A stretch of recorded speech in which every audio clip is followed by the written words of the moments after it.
দুর্দান্ত ব্রাজিল, দুর্দান্ত Rodrigo Vini. ব্রাজিলের কাছে এক হালি গোল হজম করল আফ্রিকান দেশ গিনি। ব্রাজিলের তরুণ দলের সাথে পাত্তাই পেল না দলটি। মেনজোসের নয়া পরিকল্পনায় নেই কোনোই ত্রুটি। গিনিকে 4-1 গোলে হারানোর ম্যাচে ব্রাজিল দলে ছিল বেশ কিছু ইতিবাচক দিক, আর সেই ম্যাচের খুঁটিনাটি নিয়ে বিস্তারিত থাকছে প্রতিবেদনে। বিশ্বকাপে বিদায়, এরপর মরক্কোর সাথে পরাজয়, সব মিলে যেন যা তা অবস্থায় ছিল সেলেসাওরা। তবে রাজারা নাকি রাজার মতোই ফেরেন। ব্রাজিলও করেছেন রাজকীয় প্রত্যাবর্তন।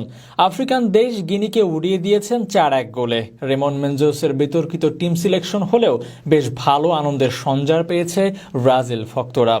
ম্যাচ শুরুর পর ম্যাচের 7 মিনিটে পাকুয়েতার পাস থেকে লুকাসের সামনে সুযোগ ছিল গোল করার, তবে গোলরক্ষক কোনের কল্যাণে তা গোলে পরিণত হয়নি। এরপর অবশ্য কিছুক্ষণ চেষ্টা করে বলার মতো আক্রমণ করতে পারেনি ব্রাজিল। তবে ব্রাজিলকে প্রথমবারের মতো লিড এনে দেন অভিষিক্ত জোয়েলিংটন। নিউ ক্যাসেলের হয়ে দুর্দান্ত সিজন কাটানো জোয়েলিংটন জাতীয় দলে এসেও ফর্ম ধরে রেখেছেন। 27 মিনিট এক সহজ ট্যাপ ইন থেকে গোল করে দলকে এগিয়ে নিয়ে যান তিনি।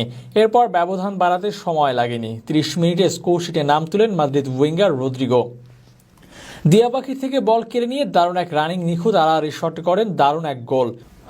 অবশ্য প্রথমার্ধেই এরপর এক গোল শোধ দেয় গিনি। সিএলআর ক্রস থেকে ম্যাচের 36 মিনিটে হেড দিয়ে গুইলাসি ব্যবধান কমান। গোলরক্ষক অ্যাডারসনের কাছে সহজ বল ছিল, তবে সে যাত্রা অ্যাডারসন সেভ দিতে ব্যর্থ হওয়ায় ম্যাচে প্রথম গোল পায় গিনি। এরপর অবশ্য দুই দলের কেউই বলার মতো আক্রমণ করতে পারেনি, বরং প্রথমার্ধের স্কোরশিট কিছুটা হলেও ব্রাজিলের খেলাকেই তুলে ধরছিল। যেখানে রদ্রিগো ও জোয়েলিংটন ছাড়া কেউই নিজের নামের পাশে সুবিচার করতে পারেনি, দ্বিতীয় অর্ধে অবশ্য কিছুটা হলেও ফিরে পায় সেলেসাওরা। এই অর্ধে আক্রমণের মাত্রাও বৃদ্ধি পায় তাদের, যার ফল আসে খুব দ্রুতই।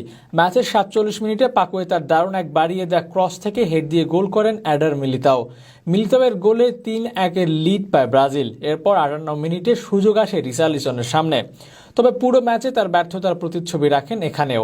তার করা শট গোলরক্ষক ফিরিয়ে দিলে সে যাত্রায় গোল বঞ্চিত থাকে ব্রাজিল। 76 মিনিটে দারুণ সুযোগ আসে গিনির সামনে, তবে সে যাত্রায় ব্রাজিলের ত্রাতা হন অ্যাডারসন। প্রথমে গিনির খেলোয়াড়ের দূরপাল্লা শট ফিরিয়ে দেন, ডিবক্সের ভিতরে ফিরতি বল পেয়ে আবারও গিনি গোল দেওয়ার চেষ্টা, তবে এবার পা দিয়ে সুন্দরভাবে বলটি সেভ দেন অ্যাডারসন। ফলে দ্বিতীয় গোলের খুব কাছে থেকেও ফিরে যায় গিনি। দ্বিতীয় মিনিট পর যেন ম্যাচের সবচেয়ে সহজ সুযোগ মিস করে ব্রাজিল। ভিনিসিয়াসের বানানো বল থেকে গোলরক্ষককে একা পান রিচার্লিসন। একটা সময় তাকে পার করে গোল করার চেষ্টা করেন, কিন্তু রিচার্লিসন উল্টো গোল করতে ব্যর্থ হয়ে পাস দিতে গিয়ে অফসাইডের ফাঁদে পড়েন। 84 মিনিটে দুজন খেলোয়াড়কে ড্রিবল করে ডিবক্সের ভেতর কাটিং দারুণ সুযোগ তৈরি করেন ভিনিসিয়াস জুনিয়র, তবে শেষটা সুন্দর করতে পারেননি তিনি। কাছ থেকে সুযোগ পেলেও বল পাঠিয়ে দেন গোলপোস্টের অনেক বাইরে। অবশ্য ম্যাচে গোল বঞ্চিত থাকতে হয়নি তাকে। 86 মিনিটে বদলি হিসেবে নামা ম্যালকমকে পেনাল্টি বক্সের ভেতরে সিসেলা ফাউল করলে পেনাল্টির বাঁশি বাজায় রেফারি। প্রথমবারের মতো ব্রাজিল জার্সিতে পেনাল্টি নিয়ে সেটিকে গোলে পরিণত করেন ভিনিসিয়াস। ভিনিদের দুর্দান্ত ম্যাচে 4-1 গোলে জয় নিয়ে মাঠ ছাড়েন মেনজোসের দল, আর তাদের পরবর্তী ম্যাচ আগামী 21 তারিখ আফ্রিকান শক্তিশালী দল সেনেগালের বিপক্ষে।